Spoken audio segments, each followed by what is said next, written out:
আরে একটা রিক্সা চালকের গল্প শুনছিলাম আমার এক উস্তাদের মুখ থেকে। এক রিক্সা চালক হজে গেছেন, তো আমাদের উস্তাদের সঙ্গে দেখা হইলো, জিজ্ঞেস কথাবার্তায় বলল কি করেন, কোথায় বাড়ি? আমি ঢাকা শহরে রিক্সা চালাই, নিজস্ব বাসা কিচ্ছু নাই, টাকা পয়সা কিচ্ছু নাই, দিন আনি দিন খাই। আরে 5-6 লাখ টাকা লাগে, তুমি কিভাবে হজে চলে আসলে? এবার রিক্সা চালকের কাহিনীটা শুনেন মনোযোগ দিয়ে। রিক্সা চালক বলল, আমি একদা বারবার প্রত্যেকবার সব সময় আল্লাহর কাছে বলতাম, আল্লাহ আমার হজের সুযোগ করে দেন, আমার কাছে টাকা নাই, পয়সা নাই, মাধ্যম নাই, কিচ্ছু নাই। আরে কিছু মাধ্যম ছাড়া যিনি করতে পারেন তিনি কে? কিচ্ছু নাই তাও করতে পারেন কে? কথা বুঝেন না? মরা গাছে ফল ফোটাইতে পারেন কে? ফুল দিতে পারেন কে? জাকারিয়া আলাইহিস সালামের কথা ভুলে গেছেন?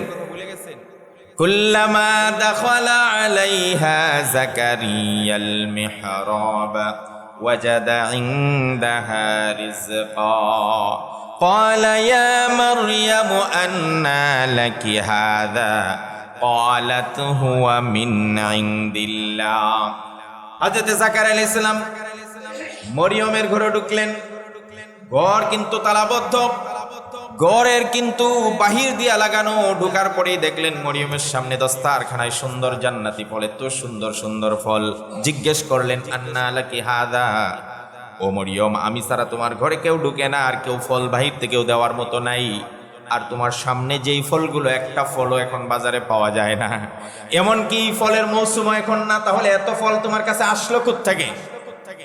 হযরতে জাকারিয়া আলাইহিস সালামের প্রশ্নের জবাবে মারিয়াম বললেন, ক্বালাত হুয়া মিন ইনদিল্লাহ, এই ফল সব আমার জন্য ব্যবস্থা করেছেন একজন, তিনি কে? আর জোরে কয় না কে? তিনি বলছেন আল্লাহ ব্যবস্থা করে দিয়েছেন।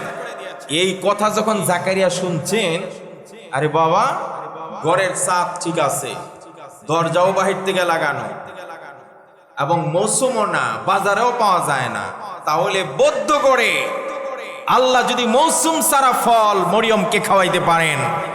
হযরত জাকারিয়া বলেন, আমি একেবারে বৃদ্ধ, 90 ছুঁই বয়স, আমার স্ত্রীও বয়স্কা, আমাদের দুইজনের কারো সন্তান হওয়ার কোনো সম্ভাবনা নাই, শরীরে ক্যালসিয়াম নাই, সব দুর্বল হয়ে গেছি।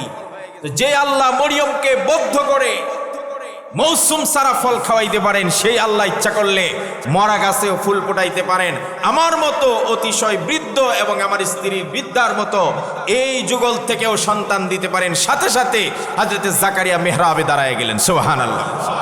নামাজ আদায় করে হযরতে জাকারিয়া আলাইহিস সালাতু ওয়াস সালাম দোয়া শুরু করে দিলেন আল্লাহ পাকের কাছে, ও আল্লাহ, মরিয়মকে যদি বদ্ধ করে তুমি ফল খাওয়াইতে পারো, মৌসুম সারা ফল যদি মরিয়মের জন্য ব্যবস্থা করতে পারো, তুমি আল্লাহ মরা গাছে ফুল ফোটাইতে পারো, আমাদের মতো বৃদ্ধা এবং বৃদ্ধের জন্য তুমি সন্তান দিতে পারো, এমন একটা সন্তান দাও যে সন্তান আমার ইলমের ওয়ারিস হবে।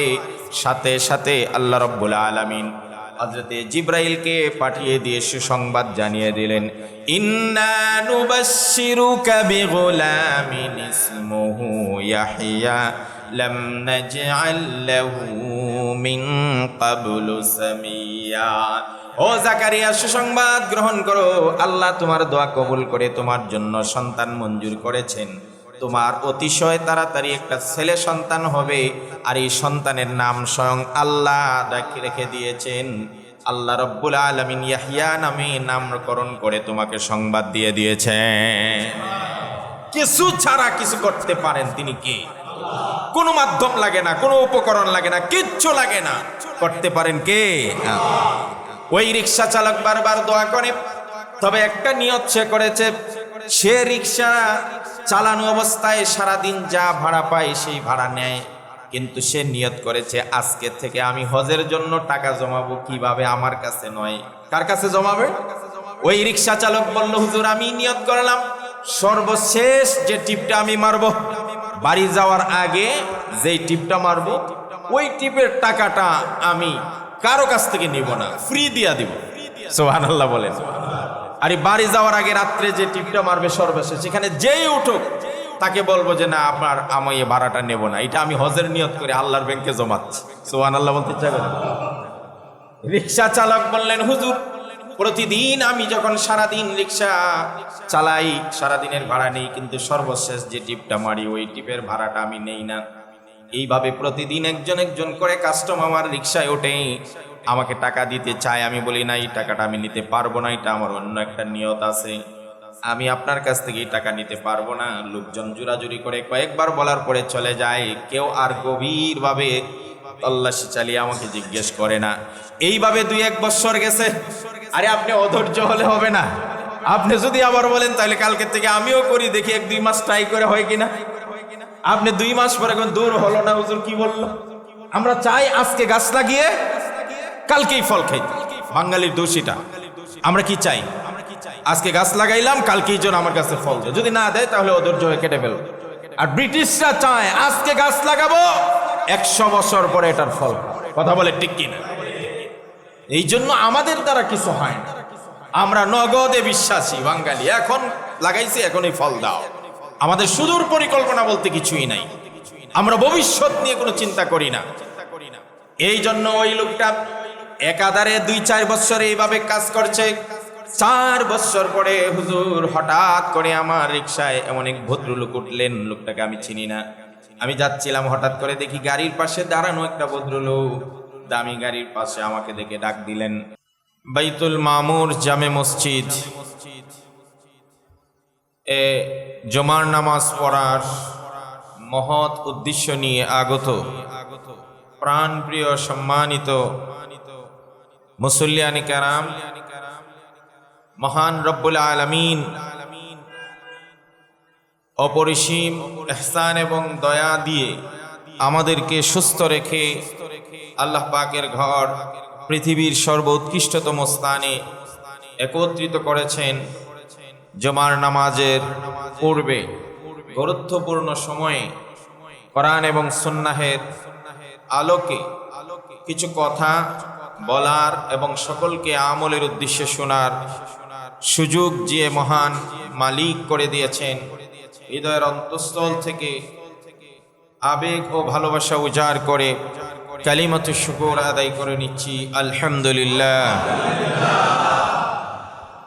সম্মানিত ভাইয়েরা, হজের মৌসুম চলছে। কিছু কথা, কিছু দিক নির্দেশনা হজ সম্পর্কে আমাদের জানা থাকা দরকার, কারণ হজ ইসলামের পঞ্চবৃত্তির অন্যতম একটি বৃত্তি। আর ইসলামের কোনো একটা রুকন, কোনো একটা আদেশ, কোনো একটা আল্লাহর বিধান যেটা অকাট্য প্রমাণ দ্বারা সাব্যস্ত, এমন একটি বিধানকে যদি কেউ অস্বীকার করে, একটি বিধান, সাথে সাথে সে কি হয়ে যাবে? ঈমানের ঘর থেকে বের হয়ে যাবে, ঈমানের সীমানা থেকে বের হয়ে যাবে, বেঈমান হয়ে যাবে। কারণ ঈমানদার হওয়ার জন্যে, মুমিন হওয়ার জন্যে সব কিছু মানা শর্ত। আপনি কেউ যদি বলে আমি ঈমানদার, আমি কিছু মানি আর কিছু মানি না, তাহলে সে ঈমানদার হতে পারবে? ঈমানদার হওয়ার জন্যে যে সকল বিষয়ে ঈমান আনা আল্লাহ এবং তার রাসূলের পক্ষ থেকে নির্ধারণ করে দেওয়া হয়েছে, সবগুলো বিষয়ের উপর ঈমান আনলেই তবে সে ঈমানদার। কিন্তু কাফের হওয়ার জন্যে সবগুলো বিষয়কে অস্বীকার করার প্রয়োজন। যে কোনো একটা অকাট্য বিধান দ্বারা সাব্যস্তকৃত একটা বিধানকে যদি অস্বীকার করে, তবেই সে কি হয়ে যাবে? অনেক মুসলমান, আমাদের মতো সাধারণ মুসলমান, বুদ্ধিজীবী যারা সমাজ নিয়ে, রাষ্ট্র নিয়ে ভাবে, এরা বলে দেখবেন আমি ছোটবেলায় কোরআন পড়ছি, আমি মুসলমান, আমার বাবা মুসলমান, মা মুসলমান, আমরাও তো মসজিদে যাই, আমরাও এই করি সেই করি, সব দেখায় যে আমরা সব মানি। আরে ভাই, আপনি সব মানেন কিন্তু একটা মানেন না। একটার ব্যাপারে আসে বলে পর্দা আমি মানি না। পর্দা কার পক্ষ থেকে? এই বিধানটা কার? কেউ বললো আমি হজ মানি না, কার বিধান? কেউ বললো আমি যাকাত মানি না, কার বিধান? যে কোনো একটা বিধানকে অস্বীকার করার কারণে আপনার সব মানার পরেও আপনি কি হয়ে যাবেন? কাফের। এতটুকু কমন সেন্স এই বুদ্ধিজীবীদের নাই। তো যেহেতু পঞ্চভিত্তির একটি অন্যতম ভিত্তির নাম হজ, এই হজ সম্পর্কে আজকে 10টা টিপস বলবো, গুরুত্বপূর্ণ টিপস। নাম্বার 1, হজ এবং উমরাহ অনুষ্ঠিত হয় পৃথিবীর সর্বপ্রথম ইবাদতখানা। ইবাদতের উদ্দেশ্যে পৃথিবীর সর্বপ্রথম যে ঘর নির্মিত হয়েছে, যা বিশ্ববাসীর জন্য বরকত, হেদায়াত এবং শান্তি ও নিরাপত্তার প্রতীক। সুবহানাল্লাহ বলে। এই ঘরটা একই সাথে বরকতের প্রতীক, এখানে রহমত নাজিল হয়, এটা শান্তির প্রতীক, এটা নিরাপত্তার প্রতীক। এমন একটা ঘরকে উদ্দেশ্য করে, আবর্ত করে হজ উমরার কার্যকলাপগুলো অনুষ্ঠিত হয়। কোরআনে কারিমে আল্লাহ পাক সুন্দরভাবে বর্ণনা করেছেন, ইন্না আউওয়ালা বাইতিন وُضِعَ لِلنَّاسِ لَلَّذِي بِبَكَّةَ مُبَارَكًا وَهُدًى لِّلْعَالَمِينَ فِيهِ آيَاتٌ بَيِّنَاتٌ مَقَامُ إِبْرَاهِيمَ وَمَنْ دَخَلَهُ كَانَ آمِنًا।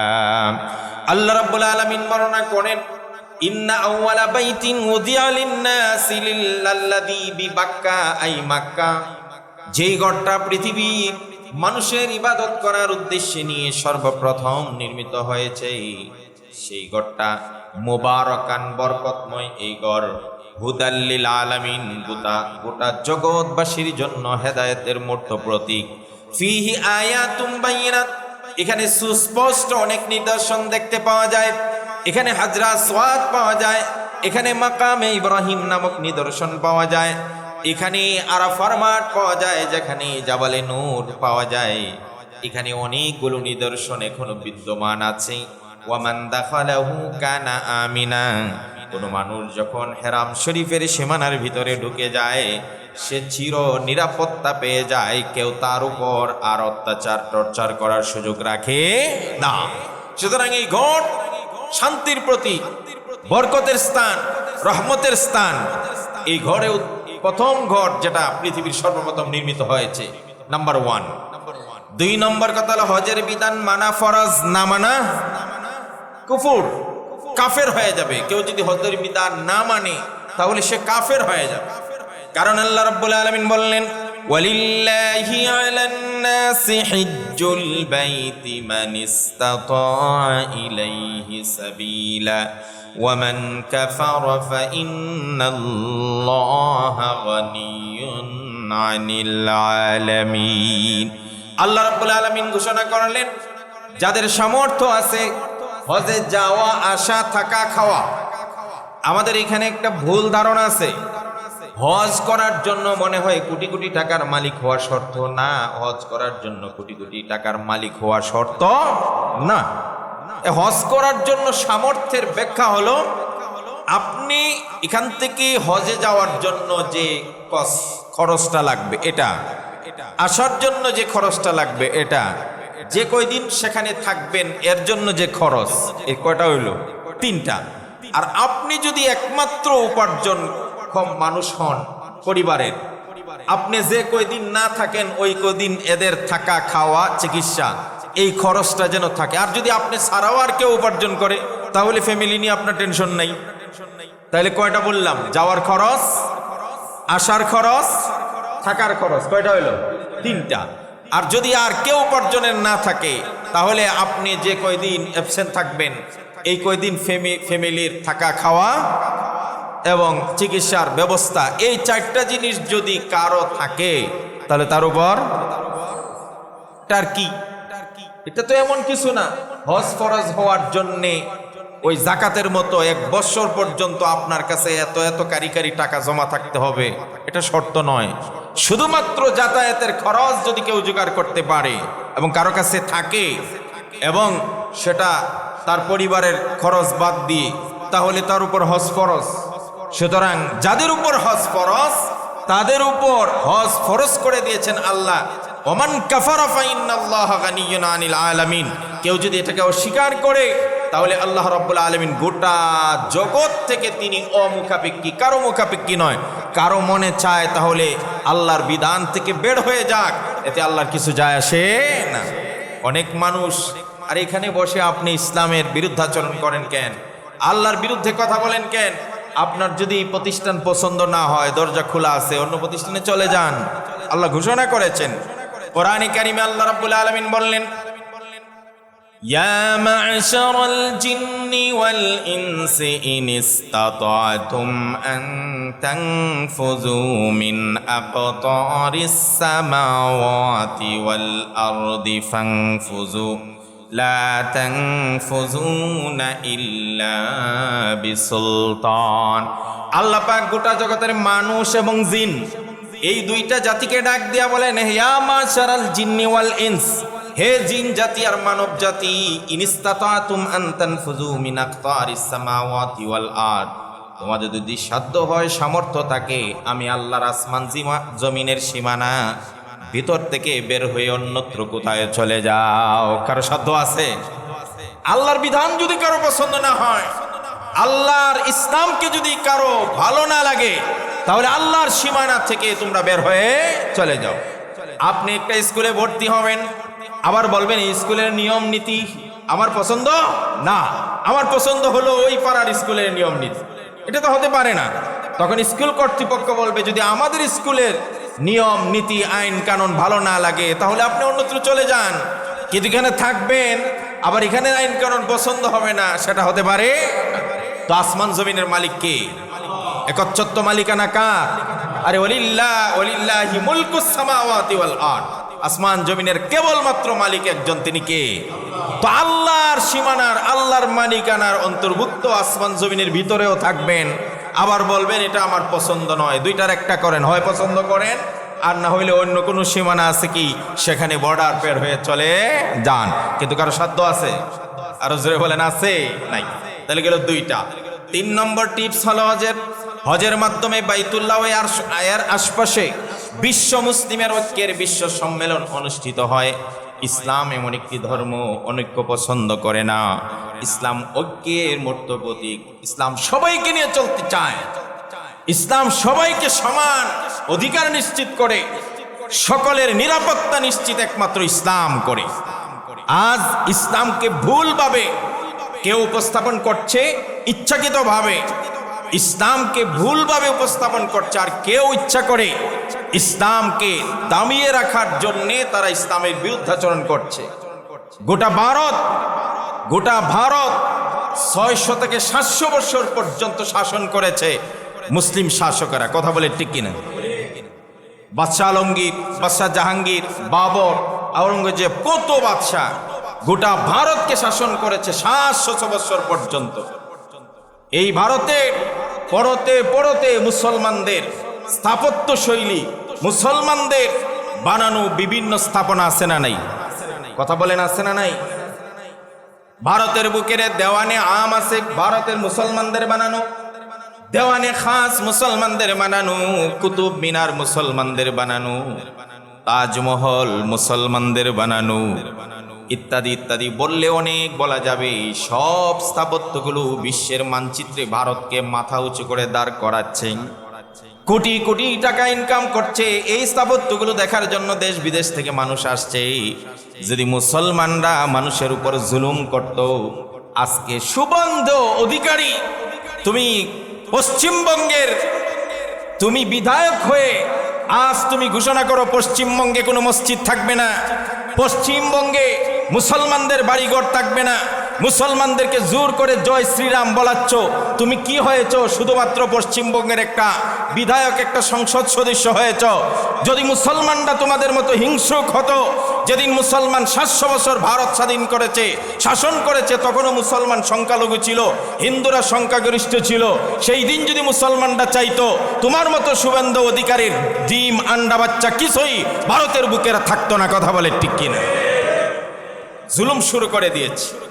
সে মাত্র একটা বিধায়ক হয়েছে পশ্চিমবঙ্গের। আরে বাবা, মুসলমানদেরকে মসজিদ সব গুড়িয়ে দাও, জোর করে জয় শ্রীরাম মুখে উচ্চারণ করাও। আরে বেটা, এটা মুসলমানদের নীতি নয়। মুসলমান চাইলে একটা হিন্দু ভারতে থাকতে পারতো না। আজকে তোমরা একটু ক্ষমতা পেয়ে বাংলাদেশের বিরুদ্ধে পর্যন্ত হুমকি দিচ্ছে। কিন্তু ইসলাম ঐক্যের মূর্ত প্রতীক। সারা পৃথিবীতে মুসলমান যেখানে আছে, আপনি বিধর্মীদেরকে জিজ্ঞেস করবেন, তোমরা কি তোমাদের বেষ্টনীর ভিতরে নিরাপদ বেশি না মুসলমানদের বেষ্টনীর ভিতরে নিরাপদ বেশি? গোটা মুসলমানেরা যতটা নিরাপদ, হিন্দুরা সাক্ষ্য দিবে আমরা যতদিন মুসলিম শাসক ছিল ততদিন আমরা সবচেয়ে নিরাপদ ছিলাম। কথা বলে ঠিক কিনা? সুতরাং ইসলাম ঐক্যের মূর্ত প্রতীক। ইসলাম সবাইকে ঐক্যের সবক দেয়, অনৈক্য ইসলাম শিক্ষা দেয় না।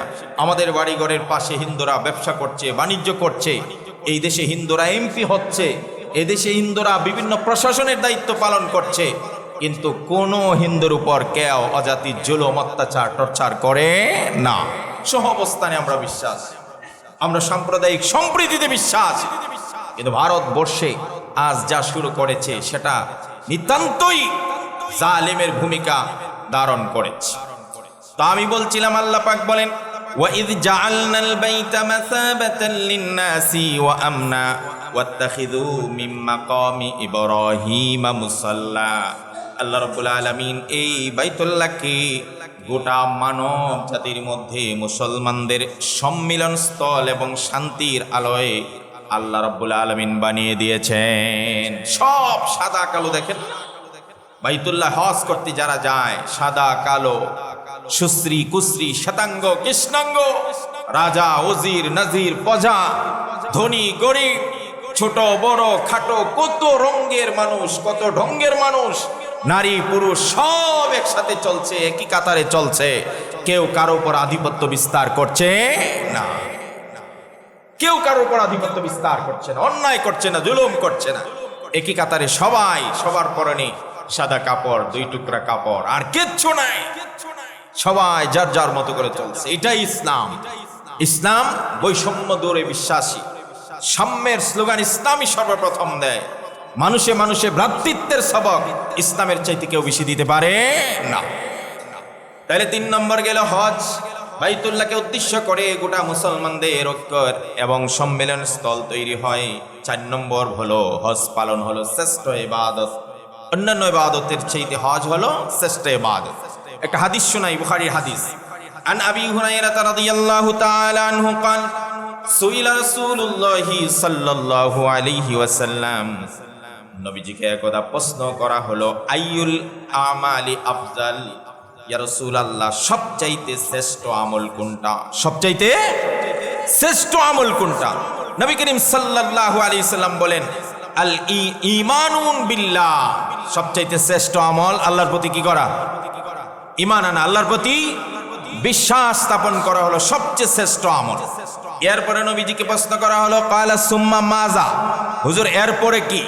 নবীজি বললেন, আল জিহাদু ফি সাবিলিল্লাহ, এরপরে শ্রেষ্ঠ আমল হলো আল্লাহর রাস্তায় জিহাদ করা, আল্লাহর রাস্তায় জিহাদ করা। এরপরে নবীজিকে প্রশ্ন করা হলেন, ইয়া রাসূলুল্লাহ এরপরে সবচাইতে শ্রেষ্ঠ আমল কোনটা? নবীজি বললেন, কালা হাজ্জুম মাবরুর, মাবরুর হজ দিকে আদায় করে, এটা হলো সবচাইতে শ্রেষ্ঠ আমল। তাহলে এই হাদিসে পাইলাম সবচাইতে শ্রেষ্ঠ আমল হলো আল্লাহর প্রতি ঈমান আনা।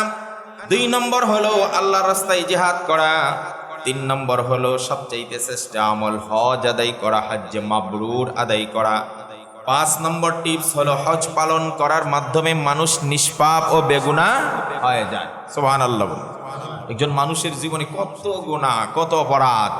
আপনি যদি চান যে আমার জীবনের গুনাহগুলো সব ধুয়ে মুছে সাফ হয়ে যাক, জীবনে ইচ্ছায় অনিচ্ছায়, ভুলে শুদ্ধে, জানা অজানা, প্রকাশ্যে গোপনে, ছোট বড় যা গুনাহ করছি সব গুনাহ যদি মাফ করাইতে চান, তাহলে একটা বারের জন্য হজের নিয়ত করেন এবং হজ করেন। বলেন না ইনশাআল্লাহ?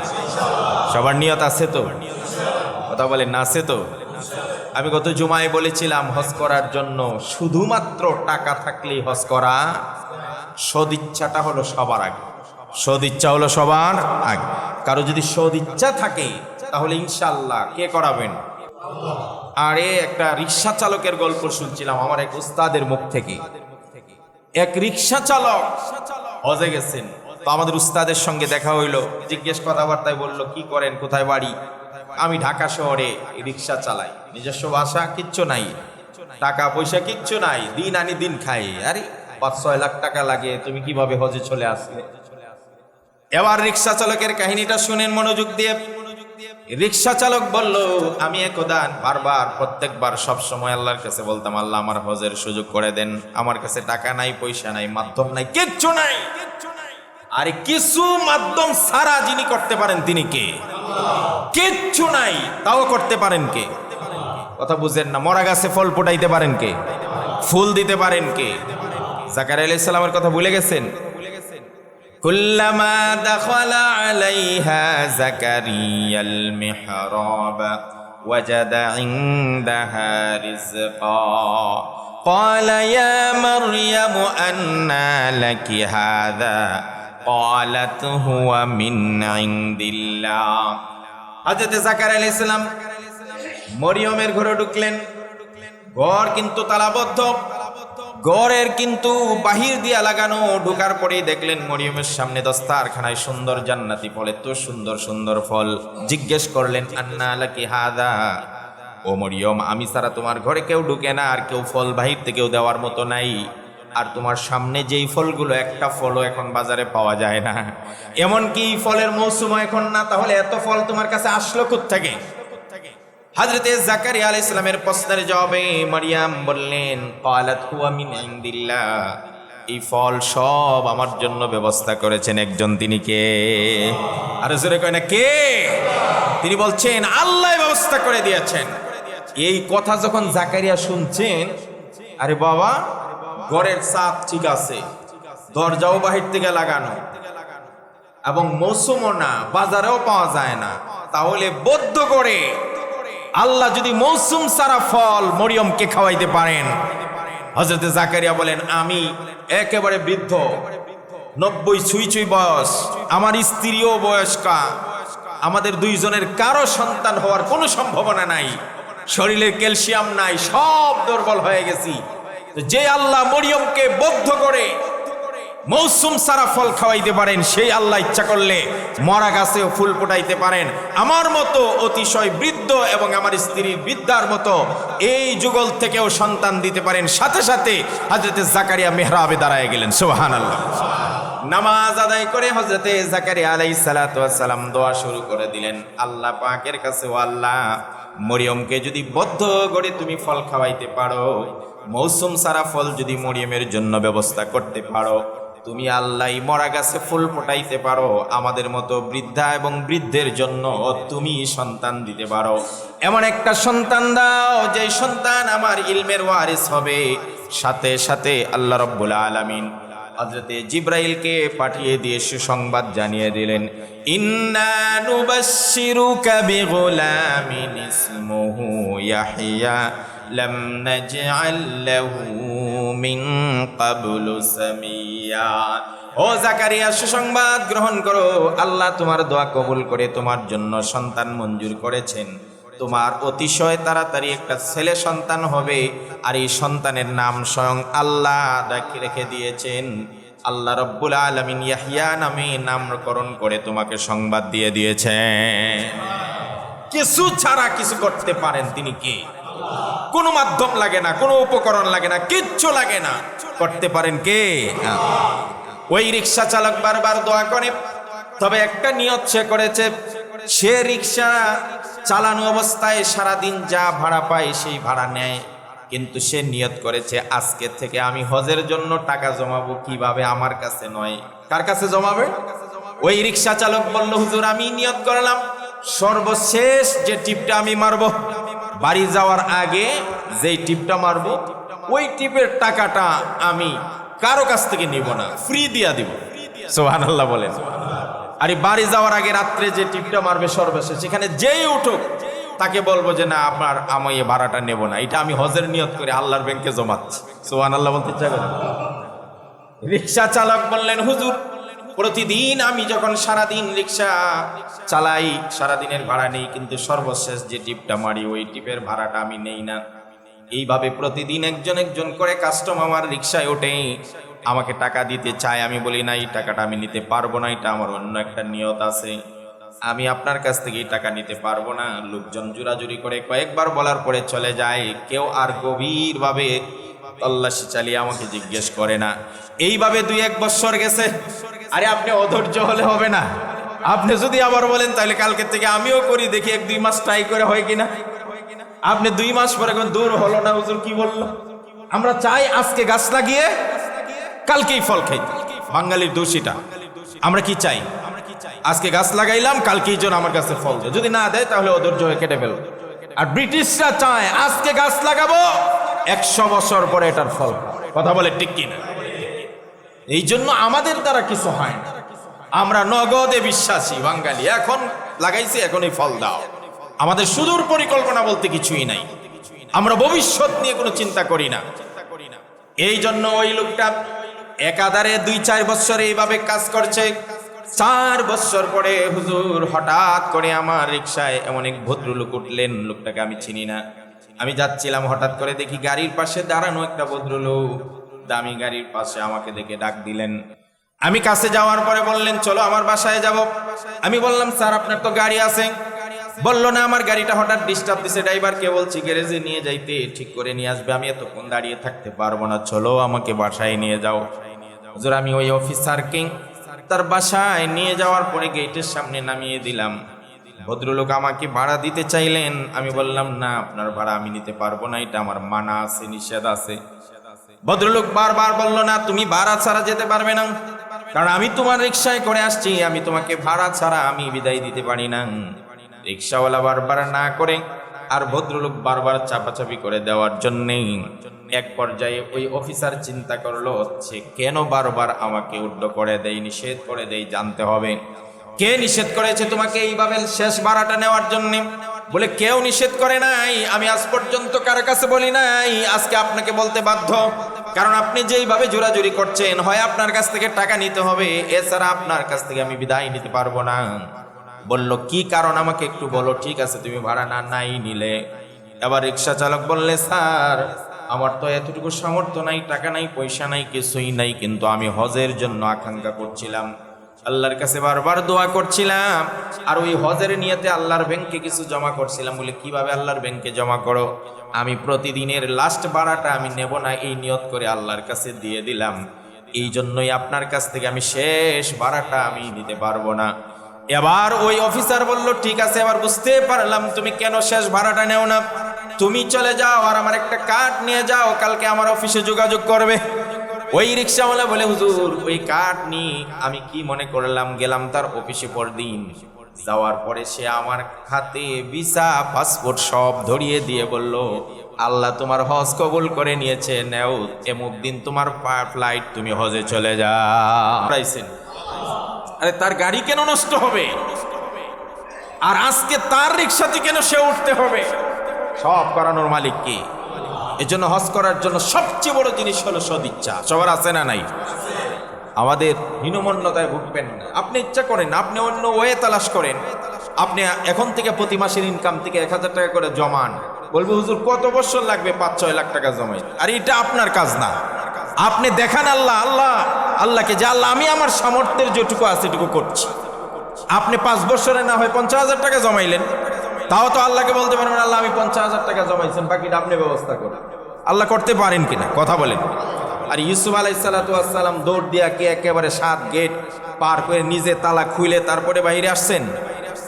সাইয়েদনা ইউসুফ আলাইহিসসালামকে যখন 7টা গেটের মধ্যে তালাবদ্ধ করলো, গোপন কুটিরে যেখানে কেউ যেতে পারবে না, হযরত ইউসুফকে যখন ডাকলেন, জুলেখা বললেন, আসো তুমি আমার দিকে আকৃষ্ট হও। হযরত ইউসুফ বললেন, ক্বালা মাআদাল্লাহ ইন্নাহু আহসাবি আহসানা মাসওয়ায়, আল্লাহর আশ্রয় চাচ্ছি, তোমার এই কুকর্ম থেকে আল্লাহর আশ্রয় চাচ্ছি। এই বলে ইউসুফ আলাইহিস সালাম চিন্তা করলেন, আমি যেখানে আছি এখান থেকে দরজা পর্যন্ত যাওয়ার সামর্থ্য আমার আছে, দরজা খোলা চাবি আমার কাছে নাই, দরজা খোলার সামর্থ্য আমার কাছে নাই। হযরত ইউসুফ আলাইহিস সালাম বলেন, আমি আমার চেষ্টা শুরু করে দিলাম, দৌড় দিলাম দরজার দিকে আল্লাহর নাম নিয়ে। আল্লাহ রাব্বুল আলামিন বলেন, বান্দা তোমার চেষ্টা যেখানে শেষ, সেখান থেকে আমার সাহায্য শুরু হয়ে যায়, একে একে 7টা দরজা খুলে যায়। ইউসুফ আলাইহিস সালাম দরজা খুলছেন না? ইউসুফ আলাইহিস সালাম কতদূর গেছেন? দরজা পর্যন্ত, বাকি কাজ করে দিয়েছেন কে? আমাদের কাজ হলো আমরা চেষ্টা করা, ইচ্ছা, সদিচ্ছা আর চেষ্টা। আপনি আপনার ওয়ে থেকে চেষ্টা করে যান, যেটুকু পারেন 200 করে জমান। এমনও হতে পারে আপনাকে আল্লাহ কোনো মাধ্যমে হজ করায় দিতে পারেন। এই জন্য হজ করার জন্য সবচেয়ে বড় কাজ হলো সদিচ্ছা আর নিজের সামর্থ্যের চেষ্টা যেটুকু আছে সেটুকু করে যাওয়া গেল। আমাদের 4 নম্বর টিপস বলছিলাম। 5 নম্বর টিপস হলো সাইয়েদনা আবু হুরায়রা রাদিয়াল্লাহু তাআলা বলেন, রাসূলুল্লাহ সাল্লাল্লাহু আলাইহি ওয়াসাল্লামকে আমি বলতে শুনেছি, মান হাজ্জা লিল্লাহ ফালাম ইয়ারফুস ওয়া লাম ইয়াফসুক রাজাকা ইয়াউমিন ওয়ালাদাতহু উম্মুহ। যে ব্যক্তি হজ করলো এবং কোনো অন্যায় করলো না, অশ্লীল কাজ করলো না, ঝগড়াঝাটি করলো না, রাজাকা ইয়াউমিন ওয়ালাদাতহু উম্মুহ, সে হজ করার পরে বাড়িতে যখন ফিরে আসে এমনভাবে ফিরে আসলো যেন তার মা সদ্য ভূমিষ্ঠ সন্তান ভূমিষ্ঠ হইলে পরে যেভাবে নিষ্পাপ হয় ওইভাবে আল্লাহ তাকে নিষ্পাপ বানায় দেন। সুবহানাল্লাহ। আর জোরে বলেন সুবহানাল্লাহ। 6 নম্বর টিপস হলো, যদি আপনার হজটা কবুল হয়ে যায়, কবুল হজের বিনিময় সরাসরি আল্লাহ জান্নাত দিবেন। কবুল হজের বিনিময় সরাসরি আল্লাহ কি দান করবেন? আবু হুরায়রা রাদিয়াল্লাহু তাআলা থেকে বুখারীর হাদিস বর্ণিত, আন্না রাসূলুল্লাহি সাল্লাল্লাহু আলাইহি ওয়াসাল্লাম, নবীজি সাল্লাল্লাহু আলাইহি সাল্লাম বলেন, আল উমরাতু ইলাল উমরা কাফারাতুল লিমা বাইনাহুন্না।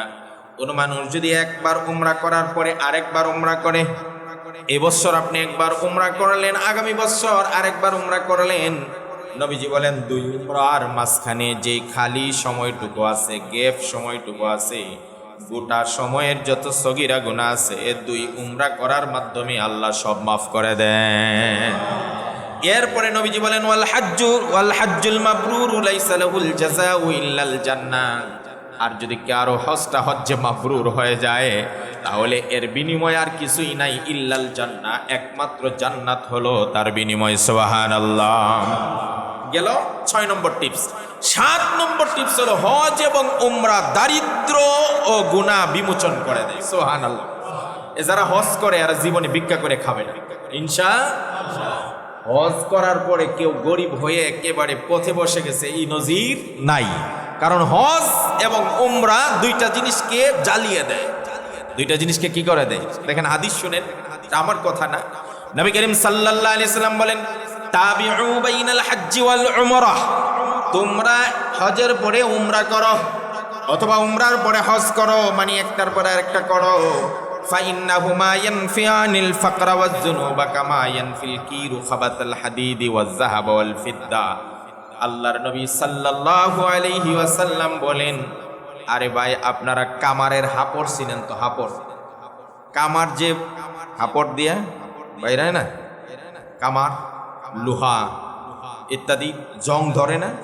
নবী করিম সাল্লাল্লাহু আলাইহি ওয়াসাল্লাম বলেন, কামা ইয়ানফিল কিরু, হাপড়ের আঘাতে যেভাবে লোহার খাবাতাল হাদিদ ওয়াল ফিদ্দা ওয়াজ যাহাব, স্বর্ণের জং, রূপার জং এবং লোহার যাবতীয় জং যেভাবে দূর হয়ে ক্লিন হয়ে যায়, কোনো ব্যক্তি যদি হজ আর উমরা করে তার জিন্দেগীর সব গুনাহগুলো আল্লাহ রাব্বুল আলামিন দূর করে দেন এবং তার জিন্দেগি থেকে দরিদ্রতাকেও মুছে দেন। সুবহানাল্লাহ। হজ উমরার দ্বারা 2টা জিনিস মুছে যায়, একটা হলো দরিদ্রতা আর একটা হলো বলেন না গুনাহ। কয়টা জিনিস? 2টা জিনিস যদি ডিলিট করতে চান, দরিদ্রতা এবং গুনাহ, তাহলে হজ উমরা করেন। নবী করিম সাল্লাল্লাহু আলাইহি ওয়াসাল্লাম এই কথা বলেছেন। এরপরে রাসূল করিম সাল্লাল্লাহু আলাইহি ওয়াসাল্লাম 8 নম্বর টিপস হলো, মাবরুর হজকে শ্রেষ্ঠ জিহাদ বলা হয়েছে। হযরত আয়েশা রাদিয়াল্লাহু তাআলা আনহা বলেন, উম্মুল মুমিনিন তিনি বলেন, ক্বালাত ইয়া রাসূলুল্লাহ, নবীজিকে প্রশ্ন করলেন, নারাল জিহাদ আফজালাল আমাল, হুজুর আমরা তো জানি শ্রেষ্ঠ আমল হলো আল্লাহর রাস্তায় জিহাদ করা, আফালা নুজাহিদ, হুজুর তাহলে আমরা মহিলারা তো ম্যাক্সিমাম সময় জিহাদ করতে পারি না, তাহলে শ্রেষ্ঠ আমল থেকে আমরা বঞ্চিত হয়ে গেলাম। আমাদের ঘরের মা বোনরা যারা আছে তাদেরকে জানায় দিবেন। আবার এই ভয়ে দেখেন যে জানাবো না, যদি জানাই তাহলে আমার কাছেই আবার হজ করার বায়না ধরবে। এটা তো উচিত না। আপনি জানাবেন ইসলামের কথাগুলো, তার ভিতরে আকাঙ্ক্ষা হতে পারে, সে আল্লাহর কাছে চেয়ে আনতে পারে, আপনার মাধ্যমে হতে পারে, আরেকজনের মাধ্যমে হতে পারে, তো আপনার জানানো তার জন্য উচিত। হযরত আয়েশা রাদিয়াল্লাহু তাআলা আনহা বললেন, হুজুর শ্রেষ্ঠ আমল হলো আল্লাহ রাস্তায় জিহাদ করা, কিন্তু আফালা নুজাহিদ, তো আমরা কি জিহাদ করব না? আমরা তো জিহাদে যেতে পারি না মহিলারা। নবী করিম সাল্লাল্লাহু আলাইহি সাল্লাম বলেন, লাকিন্না আফজালাল জিহাদি হাজ্জুম মাবরুর, ও আয়েশা তবে জেনে রাখো তোমরা তো জিহাদে যেতে পারো না, তোমাদের জন্য এবং সবার জন্য শ্রেষ্ঠ একটা জিহাদের আমল বলে দেই। শ্রেষ্ঠ জিহাদ হলো আল্লাহর রাস্তায় হজের জন্য, হজ্জে মাবরুরের জন্য নিয়ত করা। এই জন্য মহিলারা হজের নিয়াত করবে। মহিলারা যদি হজ করে শ্রেষ্ঠ জিহাদের সওয়াব আল্লাহ রাব্বুল আলামিন তাদেরকে দান করে দিবেন। এরপরে দেখেন হযরত আবু হুরায়রা থেকে বর্ণিত, নবী করিম সাল্লাল্লাহু আলাইহি সাল্লাম বলেন, জিহাদুল কাবীর ওয়াস সাগীর ওয়াদ দাঈফ ওয়াল মারআতি আল হজ্জ ওয়াল উমরা। বড়দের জিহাদ, ছোটদের জিহাদ এবং দুর্বলদের জিহাদ, মহিলাদের জিহাদ, সবার জিহাদ যদি বলেন, আরে জিহাদে এমনি যুবকরা যায় কিন্তু বয়স্করা হাঁটতে পারে না, যেতে পারে না। জিহাদে যুবকরা যায়, ছোট বাচ্চারা যেতে পারে না। জিহাদে সুস্থ মানুষ যায়, অসুস্থরা যেতে পারে না। আরে জিহাদে যাদের হাত পা ভালো তারা যেতে পারে, তাদের কান নাই, হাত নাই, পা নাই, তারা যেতে পারে না। জিহাদে সাধারণত পুরুষরা যায়, মহিলারা যেতে পারে না। আল্লাহর নবী বলেন, এমন একটা জিহাদ তোমাদেরকে বলে দেই যেটাই ছোট যেতে পারে, বড় যেতে পারে, দুর্বল যেতে পারে, নারী যেতে পারে, পুরুষ যেতে পারে, সব যেতে পারে। এমন একটা জিহাদের কথা তোমাদেরকে বলে দেই, সেই জিহাদটার নাম হলো আল হজ্জুল মাবরুর। হজ্জ মাবরুর, কবুল হজ। কেউ যদি কবুল হজ করে তাহলে ছোটের জন্য, বড়র জন্য, নারীর জন্য, সকলের জন্য এটা শ্রেষ্ঠ জিহাদ। এরপরে নবী করিম সাল্লাল্লাহু আলাইহি সাল্লাম 9 নম্বরে বলেন, যারা হজ করতে যায় আল্লাহ রাব্বুল আলামিন ফেরেশতাদের সাথে গর্ব করে এবং জাহান্নাম থেকে মুক্তির ঘোষণা করে দেন। আন ইবনুল মুসাইয়্যিব قال قالت عائشة إن رسول الله صلى الله عليه وسلم قال, নবী করিম সাল্লাল্লাহু আলাইহি সাল্লাম বলেন, মা মিন ইয়াউমিন আকতারা মিন আইয়াতিকাল্লাহু ফীহি আবদাম মিনান নার মিন ইয়াউমি আরাফা। নবীজি সাল্লাল্লাহু আলাইহি সাল্লাম বলেন, পৃথিবীর শ্রেষ্ঠ দিন 365 দিনের মধ্যে আরাফার দিনে যত মানুষকে আল্লাহ জাহান্নাম থেকে মুক্ত দেন, এর চাইতে বেশি মুক্তি আর কোনো দিন আল্লাহ দান করেন না। এই দুইটা দিন, একটা দিন আর একটা রাত, এই দুইটার কথা মনে রাখবেন। কি কি? একটা দিন, একটা রাত। দিনের মধ্যে শ্রেষ্ঠ দিন হলো আরাফার দিন। বলেন, দিনের মধ্যে শ্রেষ্ঠ দিন আরাফার দিন, আর রাতের মধ্যে শ্রেষ্ঠ রাত, কথা বলেন না, কদরের রাত। রাতের মধ্যে শ্রেষ্ঠ রাত, যদি রাতের হিসাব করেন তাহলে কদরের রাতের চাইতে বেশি আর কোন রাত্রে আল্লাহ জাহান্নাম থেকে মানুষকে এত বেশি মুক্তি দেন না, কদর রাত্রে যেই পরিমাণ মানুষকে মুক্তি দেন জাহান্নাম থেকে। আর যদি দিনের হিসাব করেন, সবচাইতে বেশি, সবচাইতে বেশি কোন দিনে আল্লাহ জাহান্নাম থেকে মানুষকে মুক্তি দেন? সবাই বলেন, আরাফার দিন। হযরতে নবী করিম সাল্লাল্লাহু আলাইহি সাল্লাম বলছেন, আরাফার দিনের চাইতে বেশি মানুষকে জাহান্নাম থেকে আর কোনো দিন আল্লাহ মুক্তি দেন না। ওয়া ইন্নাহু লা ইয়াদুনু সুম্মা ইউবাহি বিহিমুল মালায়েকা। যখন হাজী সাহেবরা সমস্ত আরাফার মাঠে জমায়েত হয়ে যায়, আল্লাহ পাক ফেরেশতাদেরকে নিয়ে একটা সম্মেলন করেন।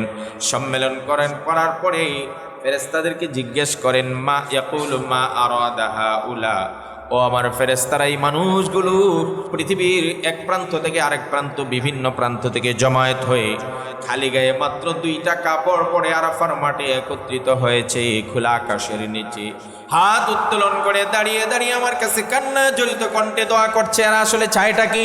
ফেরেশতারা বলে, ও আল্লাহ, এরা এদের জিন্দেগির পেছনের সমস্ত গুনাহগুলো মাফ চায়। আল্লাহ রব্বুল আলামিন ফেরেশতাদেরকে সাক্ষী রেখে বলেন, ও আমার ফেরেশতারা, যারা নিজেদের সব কিছু বিসর্জন দিয়ে কাপনের কাপড় গায়ে লাগিয়ে আরাফার মাঠে এসে খোলা আকাশের নিচে হাত উঠিয়ে চোখ দিয়ে ঝরঝর করে পানি ছেড়ে দিয়ে কান্না করে করে আমার কাছে গুনার জন্য মাফ চাচ্ছে, তোমাদেরকে সাক্ষী রেখে আমি আল্লাহ ঘোষণা করে দিলাম, যাও এদের জিন্দেগির ছোট বড় শিরিক বিদআত যা গুনাহ ছিল সব গুনাহ আমি আল্লাহ মাফ করে দিলাম। আরাফার দিন আল্লাহ এত মানুষকে মাফ করেন আর ফেরেশতাদের সাথে গর্ব করেন। 10 নম্বর টিপস হলো, ইবলিস চরম ভাবে লাঞ্ছিত। সারা বছর ইবলিস আমাদেরকে দিয়ে বিভিন্ন গুনাহ অপরাধ করায় কিনা? কথা বলেন, সারা বছর বিভিন্ন অপরাধ আমাদেরকে করায়। তো আমরা ওই ইবলিসের জন্য চ্যালেঞ্জ করে দিই একটা দিন। নবী করিম সাল্লাল্লাহু আলাইহি ওয়াসাল্লাম বলেন, আল্লাহ রাব্বুল আলামিন আরাফার মাঠে নবীজি সাল্লাল্লাহু আলাইহি ওয়াসাল্লাম দোয়া করতেছেন। হঠাৎ নবীজি হেসে উঠলেন। সুবহানাল্লাহ বলেন। আরাফার মাঠে সাধারণত মানুষ হাসাহাসি করে না মিয়া, আরাফার মাঠে খালি কান্নার কান্না, কান্নার কান্না, যেদিকে যাবেন সেদিকে কান্না। দেখবেন প্রচন্ড। আমি 2017 সনে আল্লাহ আমাকে কবুল করেছিলেন, হজে গেলাম, তখন সম্ভবত আমার দেখার এর চেয়ে বেশিও হতে পারে 56 মানে 56 ডিগ্রি সেলসিয়াস তাপমাত্রা আমি পেয়েছি। কত ডিগ্রি? আমাদের দেশে 56 ডিগ্রি হইলে উপায় আছে? 56 ডিগ্রি সেলসিয়াস তাপমাত্রা তখন চলছিল 2017 সালে। সেই সময় আমি দেখেছি প্রচন্ড রোদ, প্রচন্ড তাপ, দাঁড়িয়ে থাকা দুষ্কর। সেই অবস্থাতেও মানুষ খোলা আকাশের নিচে আকাশের দিকে হাত উঠিয়ে এক মনে কোনো দিকে না তাকিয়ে ঝরঝর করে চোখ দিয়ে পানি ছাড়ছে আর কান্না করে করে আল্লাহর কাছে মাফ চাইতেছে। এই অবস্থার মধ্যে রাসূল করিম সাল্লাল্লাহু আলাইহি ওয়াসাল্লাম হেসে দিলেন। এই অবস্থার মধ্যে নবীজি কি করলেন? হেসে দিলেন। এখন সাথে ছিলেন হযরতে আবু বকর রাদিয়াল্লাহু তাআলা আনহু, হযরত ওমর রাদিয়াল্লাহু তাআলা আনহু। ইনারা বললেন, ক্বালা মা আদহাকাকা ইয়া রাসূলুল্লাহ, হুজুর হঠাৎ আপনি হেসে দিলেন, ব্যাপারটা কি? হাসছেন কেন? আপনার হাসিটা সবসময় থাকুক এনা আমরা চাই, আপনাকে আল্লাহর হাসির মধ্যে রাখুক, কিন্তু এই জায়গাতে হাসলেন কেন? এবার বিশ্বনবী সাল্লাল্লাহু আলাইহি সাল্লাম বলেন, ক্বালা ইন্না আদুওয়াল্লাহি ইবলিস, আল্লাহর দুশমন ইবলিস, লাম্মা আলিমা আন্নাল্লাহা আযজা ওয়া জাল্লা ক্বাদ ইসতাজাবা দুআই ওয়া গাফারা লি উম্মতি। নবীজি সাল্লাল্লাহু আলাইহি সাল্লাম বলেন, ও আবু বকর, ওমর, আরাফার মাঠে দাঁড়িয়ে আমি আল্লাহর কাছে আমার জন্য যেমন দোয়া চাচ্ছিলাম, আমার উম্মতের প্রত্যেকটা মানুষের জন্য আমি দোয়া করতেছিলাম, রব্বুল আলামিন আমার উম্মতের সকলকে আপনি মাফ করে দেন, ধনী গরিব নারী পুরুষ সবাইকে আপনি ক্ষমা করে দেন। আমি যখন চোখ দিয়ে পানি ছেড়ে দিয়ে কান্না করে করে মাওলার দরবারে আমার উম্মতের জন্য দোয়া করছিলাম, আমার আল্লাহ দয়া করে যখন আমার দোয়া কবুল করলেন। এই সংবাদ জানার পরে হযরত ইবলিস নামে একজন যিনি আছেন আল্লাহর দুশমন ইবলিস, আখাদাত তুরাব, মাটি হাতে নিল, মাটি। মিস্টার ইবলিস মাটি হাতে নিলেন, ফাজালা ইয়াহসুহু আলা রাসি, এই মাটিগুলো তার মাথার উপরে ঢালতে লাগলো। আর এই আরাফার মাঠের ধুলাবালি আছে না, ধুলাবালি সে মাথার উপরে ঢালতে লাগলো। ওয়ায়াদউ বিল ওয়াইলে, এবং সে নিজের ধ্বংসের বদদোয়া নিজের উপর করছিল, ওরে ইবলিস তুই ধ্বংস হয়ে যা, আমার বেঁচে থাকার আর কোনো লাভ নাই, সারা বছর এত পরিশ্রম করলাম, এত প্ল্যান করে গুনাহ করাইলাম, কত লোভ দেখাইয়া মানুষকে গুনাহ করাইতে হইছে। আরে গুনাহ করানোটাও এত সহজ নয়, অনেক কুমন্ত্রণা মনের ভিতরে দিতে হয়। আরে সাধারণ যারা মোটামুটি নামাজ পড়ে ইমানদার, এদেরকে গুনাহ করানো এত সহজ নয়, অনেক কিছু বুঝিয়ে শুনিয়ে ইবলিসে নিতে হয়। যদি ইবলিসের রূপ থাকতো তাহলে আপনাকে দিয়ে একটা সিনেমা দেখানো ইবলিসের কি পরিমাণ কষ্ট ইবলিস বুঝতো। ওই লোকটাকে দেখতেন যে কত তেল মালিশ করা লাগে আপনাকে। আরে ভাই চলেন, কিছুই বনে একদিনই তো, আরে ভাই কেউ দেখবো না, চলেন সিনেমাটা দেখে। তাহলে ইবলিস বলে আমি এত কষ্ট করে সারা বছর মানুষকে দিয়ে গুনাহ করাইলাম, আর এখন যে অবস্থা দেখলাম আরাফার মাঠে একদিনে আল্লাহ সবাইকে সব গুনাহ মাফ করে দিয়েছেন। ওরে ইবলিস তুই বেঁচে থেকে আর কোনো লাভ নাই, তুই ধ্বংস হয়ে যা, নিজেরে নিজে বদদোয়া দেয়। আর মাটি মাথার উপর ঢেলে দিয়ে ধুলাবালি মিশ্রিত করে নিজের চেহারায় ধুলা নিক্ষেপ করে আর ধ্বংসর দোয়া করতে থাকে। আল্লাহর নবী বলেন, ও আবু বকর, উমর, ইবলিসের এই করুণ দশা দেখে আমার হাসি উঠে গেছে, সুবহানাল্লাহ। ফাদহাকানি, এই দৃশ্য আমাকে হাসিয়ে দিয়েছে। মা রাআইতু মিন জাযাইহ, আজকের দিনের মতো এত অপমানিত, লাঞ্ছিত এবং এত অসহায় ইবলিসকে আমি আর কোনোদিন দেখি নাই। সুবহানাল্লাহ বলবেন। আমি আরাফার মাঠের আর কি গুরুত্ব আপনাদেরকে বুঝাবো। আল্লাহ আরাফার মাঠে মানুষকে এমন ভাবে মাফ করে দেন। সর্বশেষ একটা কথা বলে আজকের টিপসগুলা শেষ করলাম। এটা হলো হাজিরা যে তালবিয়া পড়ে, তালবিয়া সবাই মুখস্থ করবেন, বাচ্চাদেরকে শিখাবেন। এটা আল্লাহর কাছে হাজিরা দেওয়ার একটা তালবিয়া। বলেন তো কি তালবিয়াটা? লব্বাইক আল্লাহুম্মা লব্বাইক, লব্বাইক লা শারীকা লাকা লব্বাইক, ইন্নাল হামদা ওয়ান নি'মাতা লাকা ওয়াল মুলক লা শারীকা। আল্লাহু আকবার বলেন, আল্লাহু আকবার। আপনারা যারা গেছেন তারা তো দেখছেন, যারা যান নাই তারাও হজের সময় যে টিভিতে দেখবেন একসাথে যখন হাজিরা তালবিয়া পাঠ করে এত মধুর লাগে। আপনি যদি ওখানে থাকতেন তাহলে বুঝতেন যে সব জায়গার থেকে আওয়াজ একটাই আসতেছে, লব্বাইক আল্লাহুম্মা লব্বাইক। এই শব্দগুলো আপনি ওইখানে শোনেন, কিন্তু বাস্তবতা আসলেই যে সব জায়গার থেকে আসে এটা রাসূলের হাদিস থেকে, তিরমিজির হাদিস 828 নম্বর হাদিস।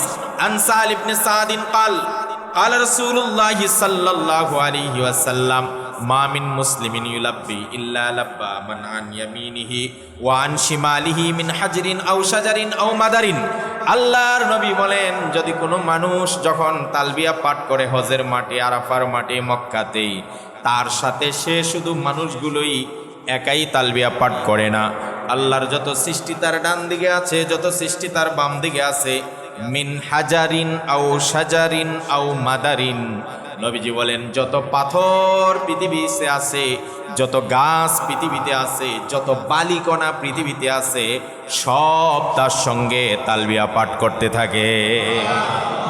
আজিদের তালবিয়ার সাথে যত পাথর, যত গাছ, যত বালিকণা আছে, সব তালবিয়া পড়ে।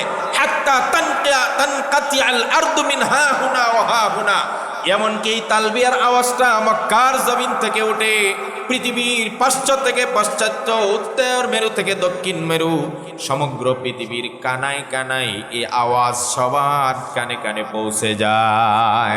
আর সব পাথর, সব গাছ, সব বালিকণা একসাথে তালবিয়া পাঠ করতে থাকে। সুবহানাল্লাহ। এই জন্য হজ করার সবার নিয়ত আছে না নেই? সদিচ্ছা সবার আছে না নেই? সবাই একটু হাত উঠান তো, আল্লাহকে হাত উঠায় দেখেন। আল্লাহ সবাইকে বারবার হজ করার তৌফিক দেন, বলেন আমিন। আল্লাহ বারংবার আমাদেরকে হজ এবং উমরা করার তৌফিক দান করেন, বলেন আমিন। আল্লাহ আমাদেরকে হজ্জে মাবরুর নসিব করেন, বলেন আমিন। ওয়া আখিরু দাওয়ানা আনিল হামদুলিল্লাহি রাব্বিল আলামিন।